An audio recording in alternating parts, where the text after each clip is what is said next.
तिरंगा मेरे प्यारे दोस्तों, जय भारतीय। दोस्तों, आज मैं आप लोगों को भूतकाल के चिकित्सक जीवक की जीवनी बताने जा रहा हूं। दोस्तों, प्राचीन भारतीय चिकित्सा पद्धति की परंपरा को जीवंत बनाते हुए उसके विकास का कार्य करने वाले प्रमुख चिकित्सकों में जीवक का नाम विशेष रूप से ख्याति प्राप्त है। जीवक ने अपनी असाधारण प्रतिभा से न केवल रोगों के लक्षणों का खोज की, वरन कई कठिन दुस्साध्य रोगों का भी उपचार किया।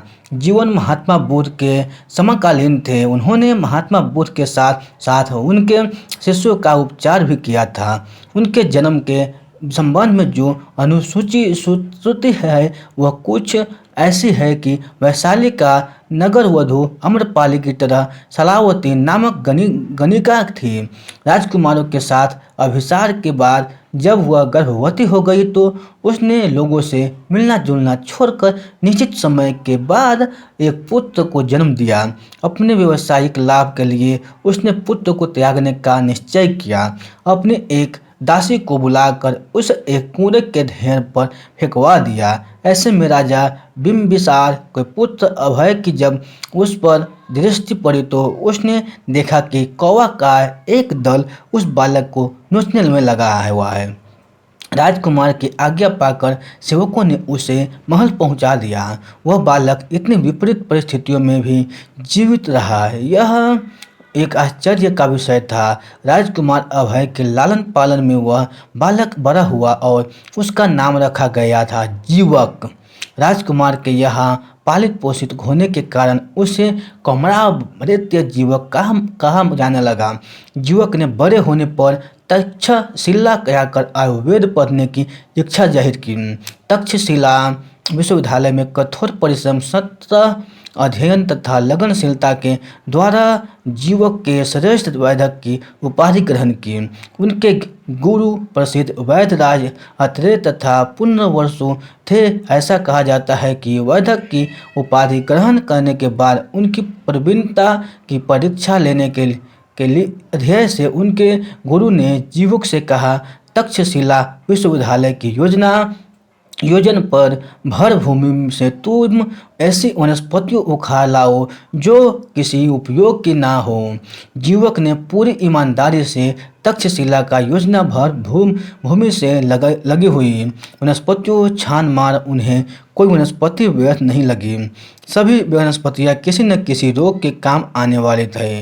इस तरह जीवक ने चिकित्सा शास्त्र में प्रवीणता हासिल कर आचार्य ने उन्हें शिक्षा पूर्ण करने को कहा। जीवक ने आयुर्वेदिक चिकित्सा पद्धति को नया रूप प्रदान किया। सर्वप्रथम जब वे सरयू नदी के तट पर पहुंचे तो वहां के कुछ प्रसिद्ध चिकित्सकों में से उनकी भेंट देवदत्त से हुई। देवदत्त ने उन्हें एक नज़र सेठ की ऐसी पत्नी का उपचार करने की चुनौती दी जिसके सिर में भयानक दर्द रहा करता था। उसने ये सोच लिया कि यह दर्द तो उसकी मृत्यु के साथ ही जाएगा।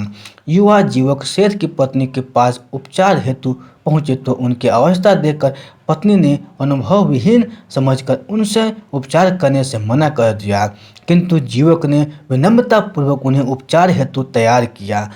गाय के पुराने घी से बनी हुई औषधि उन्होंने सेठ पत्नी के नामक में जैसी ही डाली वैसे ही मुंह से निकलती हुई उस औषधि से सेठ पत्नी की 7 साल पुराने रोग को समाप्त कर दिया।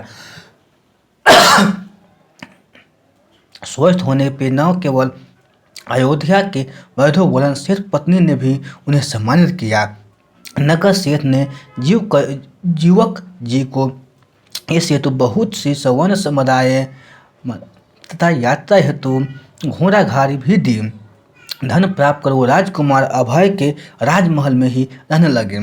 पास में ही उन्होंने एक घर बनवा लिया। उस समय राजा बिम्बिसार भगंदर की बीमारी से ग्रसित थे। उनके गुदाद्वार के पास फोड़ा हो गया था जिससे इतना अधिक रक्त बहता था कि उनकी धोती भीग जाती थी। वे सभी के उपहास का केंद्र बन गए थे। हार कर उन्होंने जीवक जी से अपना उपचार करवाया। जीवक ने उनके जख्म पर जो लेप लगाया था उससे कुछ ही समय में उनकी बीमारी जाती रही। इसी तरह उन्होंने राजगृह के एक सेठ की उन्होंने शल्य क्रिया कि एक रोगी के पेट की उलझी हुई गांठों को खोलकर सिलाई को औषधि लेपन से स्वस्थ कर दिया। राजगिरी के एक सेठ का उपचार करते हुए जीवक उनके मस्तिष्क की शल्य क्रिया भी की। जीवक ने उसे 7 महीनों तक एक करवट फिर 7 महीने दूसरी करवट लेकर सोने की शर्त रखी। शल्य क्रिया करते हुए उन्होंने सेठ को चारपाई से मजबूत बांधकर उनके कपाल को चीरकर 2 जंतु निकाले। कपाल की चमड़ी को पुनः सी दी गई। 7 दिन गुजरने पर शेर छटपटाने लगा। इस पर जीवक ने कहा, दूसरी करवट लो। बमुश्किल सेठ ने 7 दिन इस तरह लेटकर गुजारे। जीवन ने 7 महीनों के बाद इसलिए की थी कि ताकि वो मानसिक रूप से उसकी मजबूती देखना चाहते थे। उनके उपचार की यह पद्धति मनोवैज्ञानिक थी। सेठ पूर्णतः स्वस्थ हो गए। जीवक का नाम प्राचीन भारतीय शल्य चिकित्सकों में सर्वप्रथम रहेगा। कई असाध्य तथा जटिल रोगों की चिकित्सा करके उन्होंने चुनौतियों को भी स्वीकार किया। उनकी चिकित्सा पद्धति ने देश में ही नहीं अपितु चीन, लंका आदि देशों में भी प्रसिद्ध अर्जित की। प्राचीन भारतीय श्रेष्ठ चिकित्सकों में जीवक का नाम सदा अमर रहेगा। दोस्तों, ये बायोग्राफी आपको अच्छी लगी हो तो अपने दोस्तों को ज़रूर शेयर कीजिएगा। तो फिर मिलते हैं ऐसे ही अगले बायोग्राफी में। तब तक आप खुश रहिए, सुरक्षित रहिए और अपने सेहत को अच्छी तरह से ध्यान रखिए। धन्यवाद।